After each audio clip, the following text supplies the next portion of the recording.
Bonjour, nous allons voir aujourd'hui comment remplir un tableau au clavier, les éléments d'un tableau au clavier. On va utiliser pour cela une librairie bien connue de Python qui est la librairie NumPy. Comment l'utiliser? Cette librairie c'est quoi? Si vous voulez, c'est un ensemble de programmes. Ces programmes-là contiennent des fonctions et on peut utiliser ces fonctions-là et ces méthodes-là pour faire des traitements sur les tableaux, pour créer les tableaux ou les matrices, pour faire des opérations comme calcul de la somme, de produits, plusieurs opérations, la transposer, le produit de deux matrices, etc. Donc, pour aujourd'hui, on va travailler uniquement sur les tableaux et on va utiliser cette librairie NumPy. Comment l'utiliser? On va utiliser le mot-clé import et écrire la librairie NumPy. Et pour ne pas avoir à écrire à chaque fois NumPy, qu'est-ce qu'on fait? On va faire as NumPy. C'est un alias pour dire qu'au lieu d'écrire NumPy, on va écrire NP à chaque fois. Comment commencer à lire le tableau? D'abord, on doit fixer le nombre d'éléments du tableau. Par exemple, notre tableau contient R valeur. Donc, on va déclarer une variable R. Et cette variable R là, au départ, on va dire input donner la valeur de R. Or, cette valeur-là, c'est une chaîne de caractères. Quand on fait input, c'est une chaîne de caractères, d'accord? Donc là, regardez, elle va retourner input ici, elle retourne ici str. Le résultat, c'est une chaîne de caractères. Str, c'est une chaîne de caractères. Donc, pour changer ça, on est obligé d'utiliser une fonction qui s'appelle int pour rendre le résultat entier. D'accord? Ça veut dire que notre R là, ça va devenir, regardez, ça va devenir un entier. Vous avez int qui apparaît. Alors, ensuite, qu'est-ce qu'on fait? A égale à NP, c'est NumPy. D'accord? Pour travailler avec les tableaux. D'accord? Point 0,5. Point, ici, regardez, je vais effacer NumPy.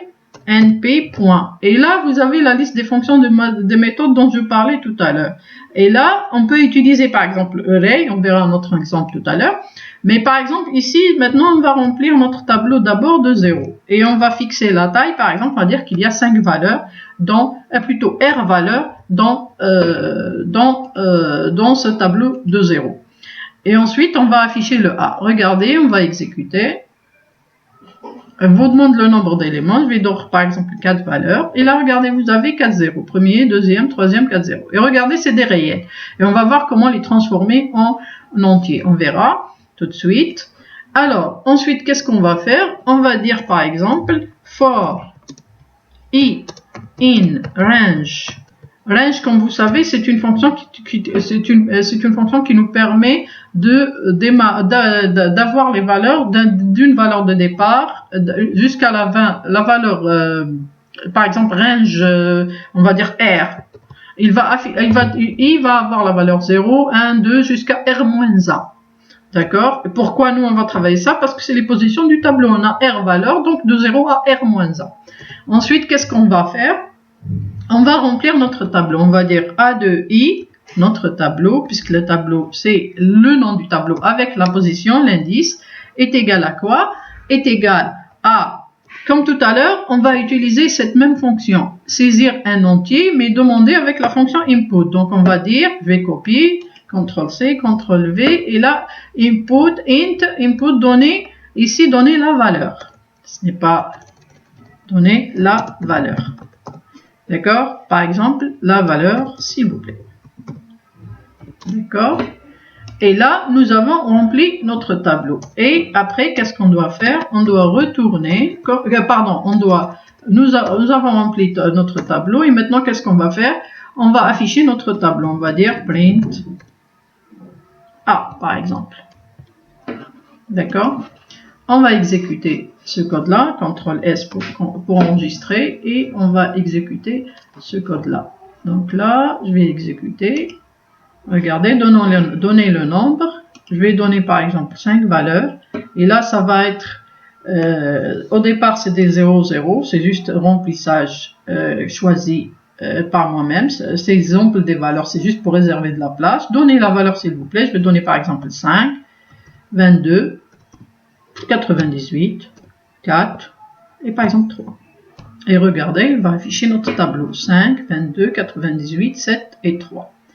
La question qui se pose, pourquoi on voulait un tableau d'entier, mais il nous donne un tableau de réel. Qu'est-ce qu'on peut faire pour cela, pour changer cela? C'est très simple.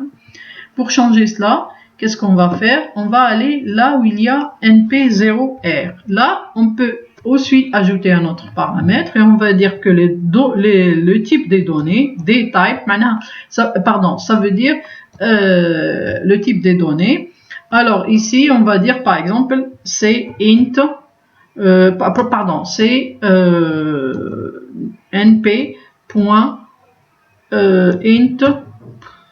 par exemple, mp.int, on va dire 16, c'est-à-dire 16 bits ou 2 octets, si vous voulez, on peut faire ça. Et alors, qu'est-ce qu'on va faire? On va exécuter. Et là, ça veut dire que le tableau va avoir au départ, les zéros, ce sera des zéros entiers. Et donc, là, on va donner des valeurs. Je vais dire, par exemple, 5 valeurs. Ça sera 5 zéros. Regardez, il n'y a plus de zéros. Ça veut dire que c'est des entiers. D'accord? Et ensuite, donner les valeurs, s'il vous plaît. Par exemple, je vais donner 4, je vais donner 12, 55, ces valeurs-là, regardez. Et là, le tableau contient ces valeurs-là. Maintenant, on va utiliser ce code-là pour remplir le tableau. Il a suffi de faire print A pour afficher le tableau-là. On n'est pas obligé de parcourir. Dans Python, c'est très simple. En utilisant Python, on n'est pas obligé de parcourir les indices de valeur par valeur pour afficher tout ce qu'il y a dans le tableau. On peut directement print A et on peut afficher le tableau. C'est pas comme par exemple les autres langages, comme par exemple le C, on est obligé d'écrire une boucle pour parcourir for in range R, print A de I pour pouvoir afficher les valeurs. D'accord? Et on pourrait faire ça en Python, mais comme on a NumPy, on peut directement écrire print A, il affiche notre tableau facilement. Ensuite, qu'est-ce qu'on peut faire?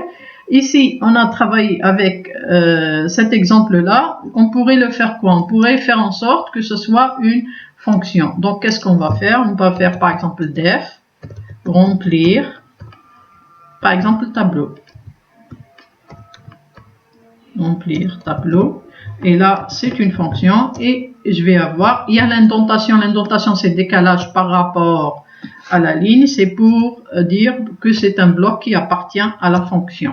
Donc, il faut respecter cette indentation, sinon notre programme sera erroné. D'accord? Il faut faire attention à ça. Regardez l'indentation. Et ensuite, nous avons ici, voilà. Et pardon, ici c'est le print, je peux l'afficher en dehors de la fonction. Donc, le corps de la fonction, le voilà. D'accord? Et là, je vais dire, par exemple, remplir. Remplir quoi? Remplir tableau. Et là, je ferme. Remplir tableau, c'est le même nom. Remplir tableau. Quelle est l'erreur que j'ai fait? J'ai ajouté le X. Je dois le supprimer. Et print A. Et là, je vais exécuter. Ça sera la même chose. Je vais dire 4 valeurs dans le tableau. Je vais donner les valeurs, par exemple, 20. Par exemple. Et là, regardez. Alors, j'ai fait une erreur. Alors, comme c'est une fonction, maintenant elle va retourner un résultat, cette fonction-là, voilà. Justement, ça me rappelle pour les fonctions, je vais vous dire, il faudra retourner un résultat. Le résultat, c'est quoi? C'est notre tableau A. D'accord? C'est notre tableau A. Et donc, return A, et là, qu'est-ce qu'on va faire? On va dire, return par exemple A, donc par exemple, on va dire quoi? On va dire T égale remplir tableau et on va print T. D'accord? C'est notre tableau. Et là, on va faire ça et on va exécuter. Donner le nombre d'éléments, on va dire 4 valeurs par exemple. Là, je vais donner 1. Par exemple. Et là, regardez, nous avons notre tableau. C'est la même chose que tout à l'heure. On a rempli, mais maintenant, on a utilisé une fonction. On l'a appelé avec son nom. Regardez, remplir tableau. C'est le nom de la fonction. Et là, comme on a appelé une fonction, on a démarré avec le mot def pour dire que c'est une fonction. Et elle a retourné le tableau. Notre tableau, c'est A. Donc, return A. Pour travailler avec des réels, c'est très simple. Il faut juste ici, qu'est-ce qu'on fait? Le R, c'est la taille du tableau, ça reste un entier. Pour les nombres, par exemple, si c'est un tableau qui retourne des réels, on pourrait dire par exemple np.float, par exemple 16 bits, c'est-à-dire 2 octets.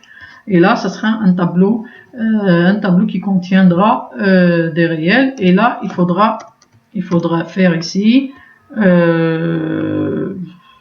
float 16, et là j'aurai la même chose, c'est-à-dire qu'il va travailler à cette fois, remplir un tableau de réel. Nombre d'éléments, on va dire par exemple 4 éléments, par exemple ici, et voilà. Et là, j'ai le tableau qui contient des réels. Regardez, 15 points, 42 points, 8 points, 69 pas. C'est-à-dire qu'on a affaire à des réels. Ensuite, une fois qu'on a fait ça, je peux mettre ça sous commentaire. Et qu'est-ce que je vais faire par exemple? Je vais exécuter, par exemple, je vais remplir un tableau X, toujours en utilisant NumPy. Je vais dire np.array. Je vais ouvrir la parenthèse et je vais dire que mon tableau, là, je vais remplir manuellement, d'accord? Je vais dire, par exemple, qu'il y a 125, 10 et 6, par exemple.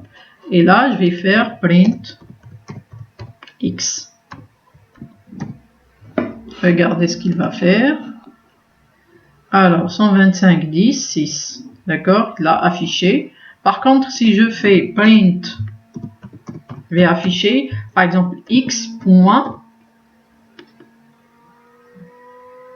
Il y a plusieurs fonctions. Par exemple, si je fais print x.size. D'accord? Là, qu'est-ce qu'il va faire? Regardez. 3. Ça veut dire qu'il y a 3 éléments dans le tableau. D'accord? Il y a une autre fonction. Par exemple, si on fait y égale arrange, si vous voulez parler en français. C'est une fonction prédéfinie de NumPy. Pardon, il n'y a pas de R, il y a un seul R.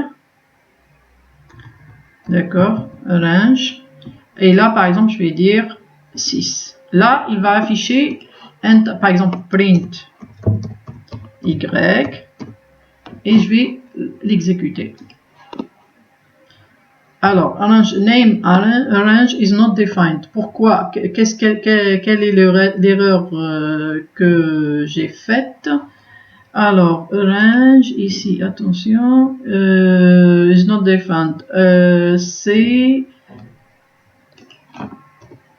voilà, range. Regardez. Pardon, c'est pas la valeur ici. J'ai fait une erreur. Ici, c'est np.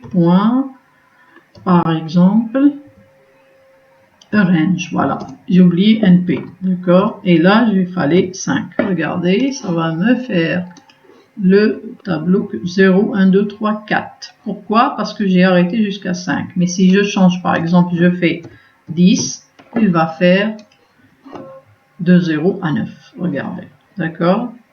La même chose si par exemple je fais t égale numpy. Par exemple array. Voilà. Et je vais ouvrir 2 crochets là. Alors je vais dire par exemple 1,2,3. J'ouvre un autre crochet et je vais dire par exemple 14,12, par exemple 558. Là, j'ai quoi? J'ai ce qu'on appelle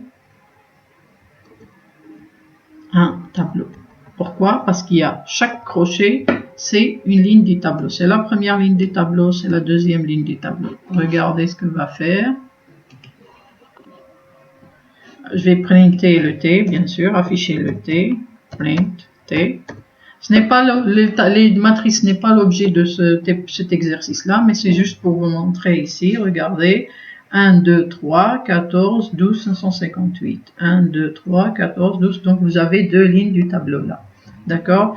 Je m'arrête là pour le tableau, pour la lecture du tableau. Regardez, rappelez-vous comment on a rempli le tableau. Il a suffi de l'appeler avec son nom. Mais surtout, n'oubliez pas qu'on a utilisé la librairie NumPy.